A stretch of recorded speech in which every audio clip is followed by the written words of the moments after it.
Hey guys, Mark here, and just wanted to make some new videos for you about one of my newest helicopters. This is the Firefox EP200 by a company called ELE. So I picked this up at Hobby King, and the kit was $20. So, I just had to get it to see what you get. It was a really cool little helicopter, so I just wanted to make some videos to show you about it. This isn't a new helicopter. This is actually kind of an old helicopter. This is based on the ELE200, so this is a clone of that helicopter, so parts are pretty easy to get for it.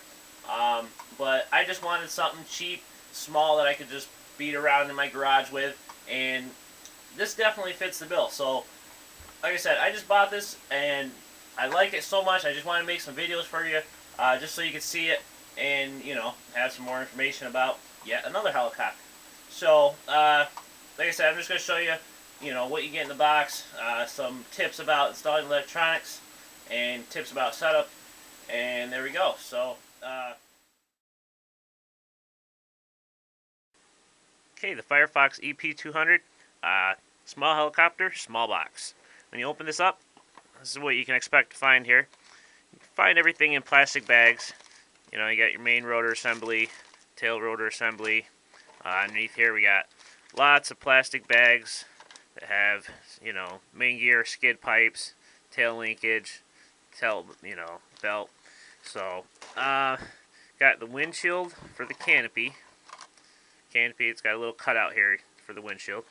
You got your plastic frame, very small frame, pretty cool. Then you also got tail boom, and underneath here we got the main blades. And the bottom here you got a little diagram with the part numbers for the various parts, but that's not instructions.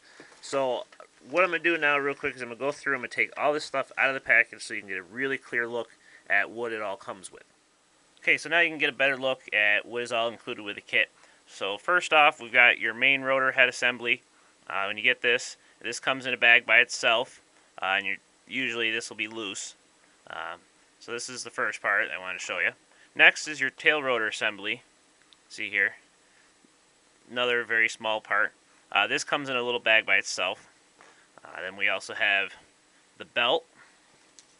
Then in this bag we have the tail blades, and we also have all the linkage rods and the little linkage ends, as well as the little ball linkages for the servo arms. Over here we've got your vertical and horizontal fins, along with the screws to mount them. Put that off to the side. We got the skid horses, and also you've got the screws to mount the skid horses in the same bag. This bag up here, this has got the canopy grommets. As you can see, you put them in right here. So that's what those are. And I already showed you about the windshield. Took the main blades out of the package. Now they're just plastic blades, so they are kind of flexible. But this kit isn't really meant for 3D. This is more meant for basic flying.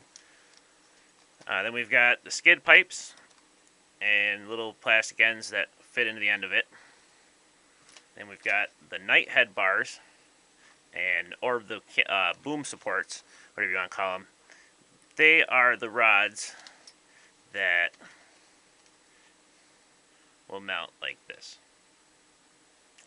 So that's what those are, as well as the mount for the horizontal fin. And over here we've got the tail servo linkage rod, as well as the tail servo mounts. And last but not least, we've got the main gear with the motor pinion. And the motor pinion is just a press-on pinion, so I would still buy a separate pinion that uses the actual Allen grub screw to hold the pinion on the motor. But then you also got the collar shaft nut, and that's that. So that's pretty much all this stuff that's included with the kit. Now I'm going to get ready to start assembling the kit. Okay, so I'm going to get ready to put this together. First thing I'm going to start with is I'm going to put the skid horses on the bottom of the frame. And again, I'm going to use those screws that come in the same package as the skid horses. Then I'm going to go ahead and just slide the skid pipes through and put the little plastic caps on the end of the pipes. Okay, one other thing about mounting the skids.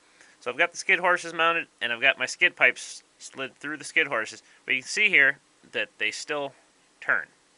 Now, in the package with the skid pipes, you'll also get 2 additional screws. And I would normally assume that you'd have a hole to where you can screw one of the screws in there to keep the skid pipe from turning. So what I did was I went ahead and drilled a hole coming from the inside through into the actual skid pipe and put a small screw in there. Now I didn't have a drill bit small enough to drill a hole small enough to use the screws that came with it, so I had to use different screws that I just happened to have. But that is what I did to get the skid pipe to stop turning around in circles. So you can see the little screw there. Okay, so getting ready to install the rotor head. So first, the package with the main gear. You get your main gear. You also get this little white plastic piece, which will just snap on top of the main gear, like that. You also get a screw that goes in the bottom of the main gear. You get your motor pinion, and you also get your main shaft collar nut. So the first thing I'm going to do is I'm going to slide the belt through the back area here and get it in there, because what I need to do, and this can be tricky because it is such a small belt. There we go.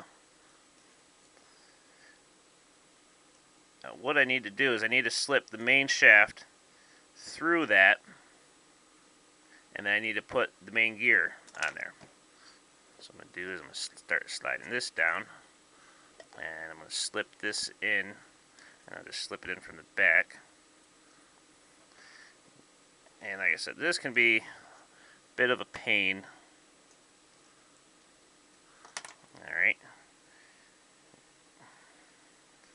You can see there, I'm just going to keep sliding my main shaft down and down, and I'm going to line up the hole in the main shaft with the hole in the bottom of the main gear so I can put that little screw in there.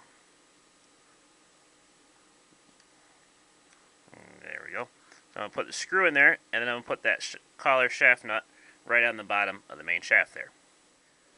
Okay, one other thing about the bottom shaft collar nut. You can see here it's got this little raised side, and then the top side of it's flat. What you want to do is you want to make sure that the raised side is down towards the bearing. And also, the little Allen grub screw, you do want to use just a dab of blue thread locker.